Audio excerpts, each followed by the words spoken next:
Salve, salve, meus irmãos de camisa, como é que vocês estão? Cara, noite difícil. Tô gravando esse vídeo aqui porque o de ontem, aparentemente, o meu áudio não saiu. De novo, não sei o que tá acontecendo, mas quando eu tento gravar o desabafo aqui, o meu áudio não sai. E no react da coletiva acabou saindo. Mas noite difícil, fui dormir 4 horas da manhã, tive que acordar cedo para vir pro trabalho. Tô gravando vídeo, inclusive, daqui do trabalho. Mas vamos falar do jogo. Deixa nos comentários também o que você achou dessa partida. O Botafogo empata com o Vasco, perde nos pênaltis. Uma partida bem abaixo do Botafogo. Eu admito que o Vasco talvez tenha sido melhor no recorte de 180 minutos. Acho que o Vasco jogou muito bem em casa. Poderia ter inclusive saído com o resultado. O John teve que fazer algumas defesas. Ontem o Neto nem trabalhou tanto assim, mas o Léo Jardim também não. Então ficou meio que elas por elas. O Botafogo dependeu de um pênalti para poder fazer gol no Vasco. Tudo bem que o Vasco também dependeu de uma falta, mas difícil, rapaziada. Um jogo assim que o David Ancelotti na coletiva falou que o Botafogo merecia classificar. Eu discordo, eu acho que merece quem faz mais gols. E no caso de ontem foi o Vasco, por mais ter sido nos pênaltis, mérito desde terem um goleiro que pegue pênalti. O Neto, por exemplo, pulou para vários lados contrários, né? Numa dificuldade para acertar o canto. Mas o primeiro tempo do Botafogo eu achei muito abaixo. Um time que estava jogando em casa, eu esperava mais. O Barbosa, como sempre, errando as saídas de bola. A gente não pode ficar passando pano pro Barbosa, que erra muito, muito nessas saídas de bola. E o Botafogo sem criatividade nenhuma. O David entrou com um time estranho, alternativo, com o Jefinho pela esquerda, que eu já disse aqui que não funciona. Eu prefiro o Jefinho pela direita. Poderia ter entrado com o Matheus Martins pela esquerda, o Santos por dentro. Não que o Joaquim Corrêa tivesse feito uma partida ruim, mas ofensivamente estava se embolando muito com a bola. O Jefinho não estava conseguindo ir para dentro contra ninguém e calhou dele cair, né? Cair não, foi pro lado esquerdo, que é o lado do Paulo Henrique, que é um bom jogador do Vasco, sim. Acho que hoje ele é um dos principais jogadores do Vasco, tanto ele quanto o Léo Jardim. E você coloca um cara para fazer um contra um lateral bom, que tá em uma boa fase, é difícil. Era muito mais fácil ter colocado o Jefinho pelo lado direito, que ele ia enfrentar o Piton, que é horrível na marcação, e depois enfrentaria o Pumita, que também é outro fraco na marcação, do que colocá-lo do lado esquerdo em cima de um lateral bom, que estava com um apoio ali do ponta direita do Vasco, que inclusive bagunçou o Alex Telles e bagunçou o Barbosa também, estava passando como queria. O Telles não estava ganhando nenhuma disputa dele, perdendo todas na velocidade.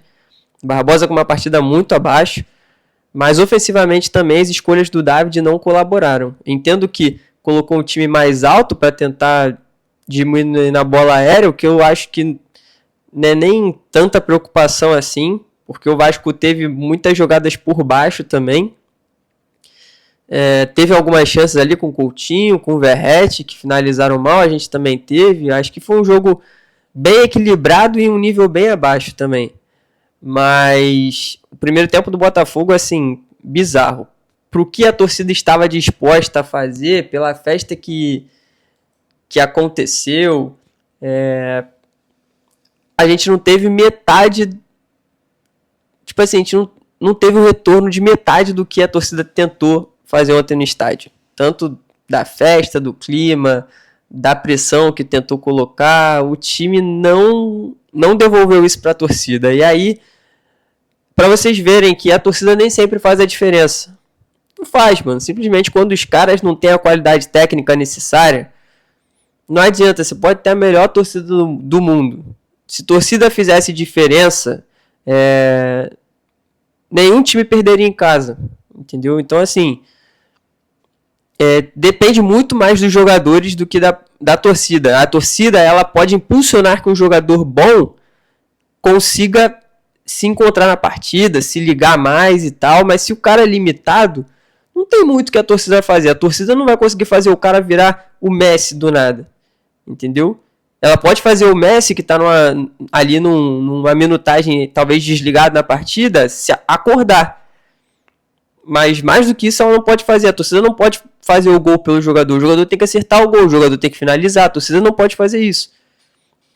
Então assim, o Botafogo, teve mais finalizações, que não sei o que lá. O Léo Jardim não fez nenhum milagre. Essa é a verdade. E não é nem mérito do Vasco, é demérito do Botafogo. O Botafogo tem mais investimento. O Botafogo tem jogadores com mais qualidade técnica e o Botafogo simplesmente abdicou de jogar futebol novamente.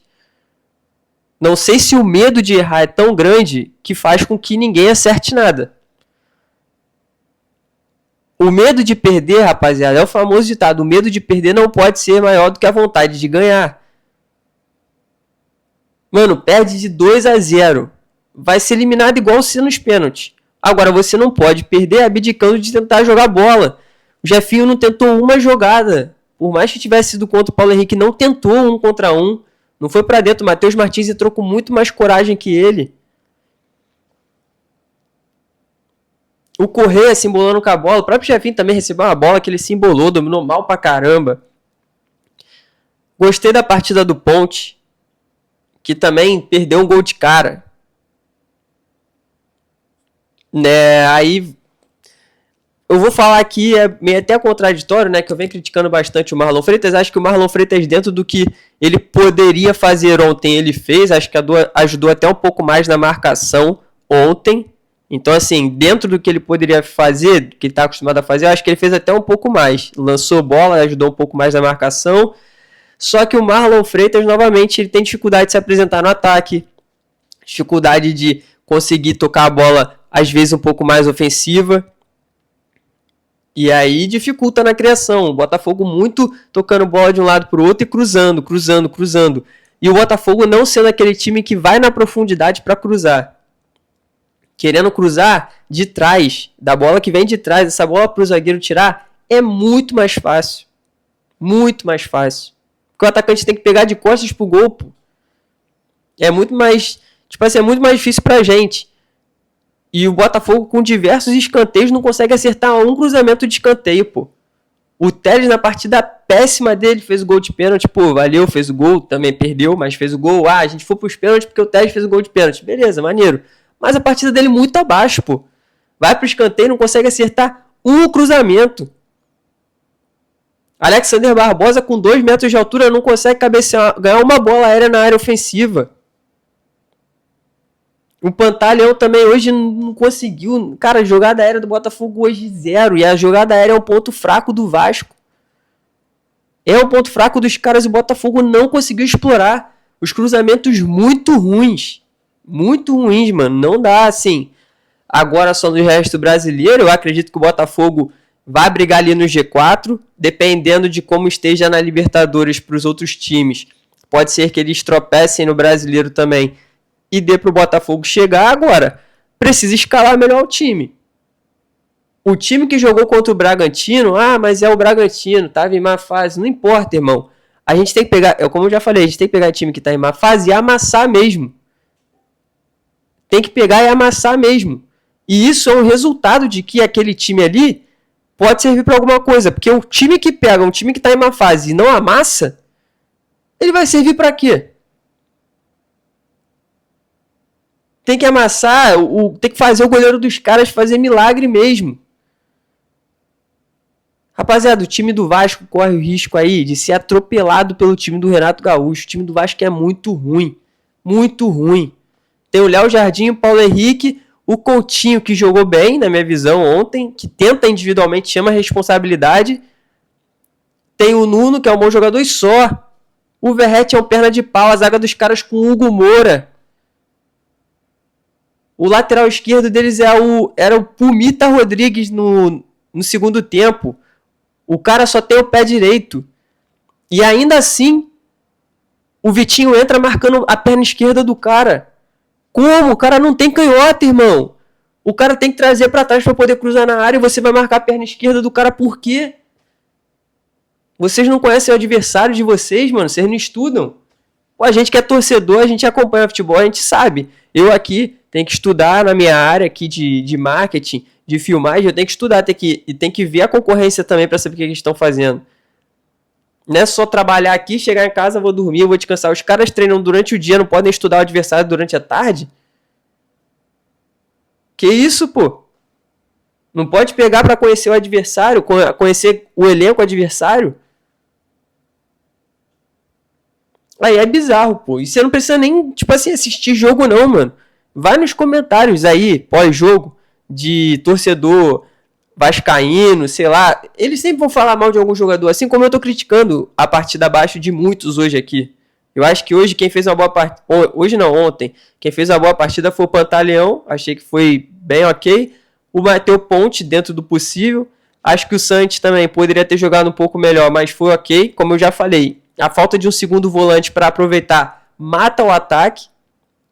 O Joaquim Correa, acho que foi a melhor partida dele no Botafogo desde que chegou, mas também muito abaixo do que poderia entregar. E só. Não tem nem muito o que falar. O Neto não acertou o canto, falhou ali na falta, mas também acho que não sofreu. Saiu bem algumas bolas. Enfim, rapaziada, é complicado. Eu acho que, assim, primeiramente, o erro do Textor, do planejamento, ele já assumiu que ele errou bastante. Espero que ele tenha aprendido com os erros dele, não erre mais daqui pra frente, porque não adianta você só assumir que você errou. Você tem que consertar isso e você não pode errar de novo nas mesmas coisas que você já fez. Não vejo problema em vender jogador, desde que traga reposições. O scout do Botafogo errou muito esse ano. Muito. Trazendo Elias Manuel, trazendo Juan Cruz. Então, assim, isso é erro do scout. Hoje a gente não tem um elenco bom por erro do scout. Porque o Botafogo gastou 800 milhões. 800 milhões. E não repôs nem metade da qualidade do time do ano passado. Eu acho que assim, a gente tem mais banco, até acho que tem um banco mais qualificado, porque eu acho que o Eduardo e o Tiquinho não estavam entregando muito ano passado. Tietchan também não estava. Mas assim, o time titular, a proposta que foi montada para o time titular desse ano não encaixou. O Botafogo, que era um time de transição e tinha jogadores incisivos que se aproveitavam inclusive do lançamento do Marlon Freitas, que era o Luiz Henrique e o Júnior Santos. Nós não temos mais esses caras. É um absurdo o Arthur usar a camisa 7. Não adianta o Marlon Freitas lançar a bola se o cara não tem velocidade para ganhar dos laterais. Não adianta, irmão. A gente não tem mais Luiz Henrique e Júnior Santos para poder ganhar no corpo e ganhar na velocidade, não, cara. Isso anula o jogo completamente, o jogo do Marlon Freitas. Anula completamente. Porque você tinha o Igor Jesus, que era rápido, o Luiz Henrique, que era rápido, e o Júnior Santos, que era rápido. Hoje você tem o Arthur Cabral, que é pesado, o Arthur, que não ganha bola nenhuma no alto, o Santi, que não tem essa velocidade toda e também não ganha bola no alto, o motor acho que até divide bem, mas também não entrou ontem. O Jefinho, que também não ganha bola no alto e não tem essa velocidade toda, inclusive.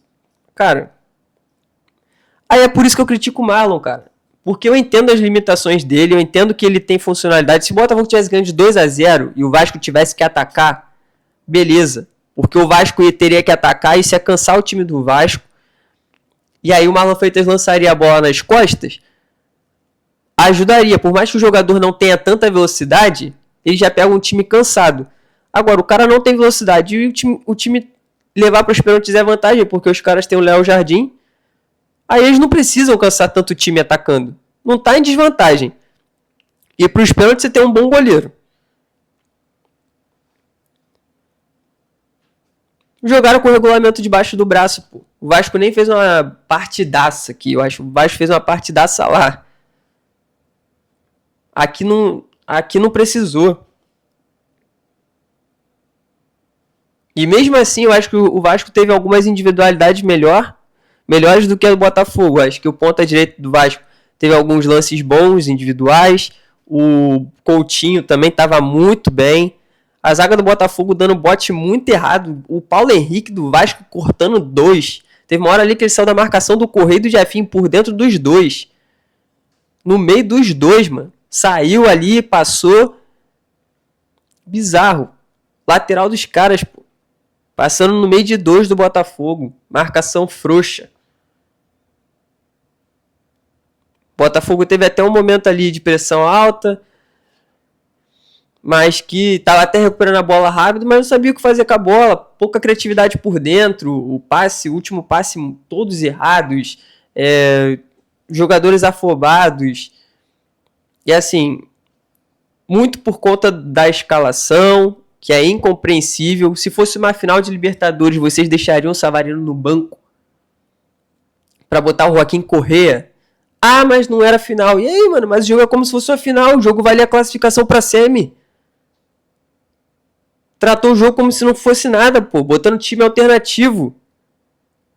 Tratou o jogo como se fosse nada. Essa é a verdade. O David desmereceu a Copa do Brasil, pô.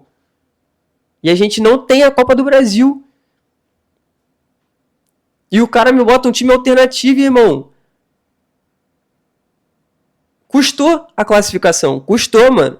O Danilo sem perna ajudaria mais que o Marlon Freitas. Digo e repito, não que o Marlon Freitas tenha feito uma partida ruim, mas que o Botafogo precisava de movimentação. Ah, mas estava lesionado, irmão. Mas, caraca, o que a gente vai fazer agora com o Danilo bem até o final do Campeonato Brasileiro? O que a gente vai fazer com o Danilo bem? Dá para acreditar no Brasileiro? Dá. Mas o que adianta agora a gente ter o Danilo bem? O que adianta agora ter o Savarino bem? Se só tem um campeonato para disputar, o mais acessível, que se a gente classifica, a gente já está a 2 jogos de uma final, né? A 4 jogos praticamente de um título. Agora a gente tem que jogar mais 15 jogos, na verdade mais 17, o Botafogo tem 2 jogos a menos, para tentar ganhar um título de pontos corridos. É muito mais difícil, rapaziada, porque se o Botafogo classifica, faz um 3-0 no Fluminense, já consegue poupar no segundo jogo. Se o Botafogo vai para a final e faz um 3-0 também, já consegue poupar um pouco para o segundo jogo. O mata-mata tem dessas, pô. No Campeonato Brasileiro, pontos corridos não tem. Todo jogo vale 3 pontos. Não importa se é contra o Vitória, se é contra o Palmeiras, não importa. Todos os jogos valem a mesma pontuação. Não importa se você faz 10-0, se você faz 1-0. Vale 3 pontos e o critério de desempate, primeiramente, é a vitória, não é saldo de gols. Então é isso, cara. O vídeo tá longo. É um desabafo. Pra mim, a culpa de ontem, primeiramente do Textor, pelo elenco que foi montado. Segundamente do David, que entrou com um time que não deveria. E aí eu posso colocar ali alguns desempenhos individuais do Barbosa, que entregou vários contra-ataques pro Vasco, não foi só o que deu a falta, mas vários que ele errou ali, uns 5 passes que deram contra-ataque pro Vasco, o Vasco bem treinado, parecia que já estava treinado para jogar com esse erro do Barbosa por dentro, porque assim que o Barbosa errava o passe, ele já tocava, tinha um cara de frente para tocar e tinha outro para receber, era sempre 1, 2, 3, era sempre isso, aí abriu o time e eles tentavam contra-atacar, era sempre isso. Parecia que já estavam forçando o erro de passe do Barbosa. E normal, todo mundo sabe que ele vai errar, porque para ele acertar um, ele tem que errar 20. Então, assim... E o Telles, para mim, é uma partida muito abaixo do Telles, apesar do gol. E errou o pênalti também da decisão, que foi, de fato, o que decidiu. Não tem como dizer que não. Por mais que o Neto não tenha pego nenhum pênalti, o Léo Jardim pegou o pênalti porque o Telles bateu mal. Né? Tipo, não que ele tenha errado o gol, que eu falo isso também, que o goleiro defendeu, né? Ele acertou o gol, mas bateu mal, bateu no mesmo canto, não esperou, não tentou deslocar o goleiro, enfim. É isso. Deixa nos comentários o que você achou. Tamo junto e até o próximo vídeo, cara. 19 minutos de vídeo.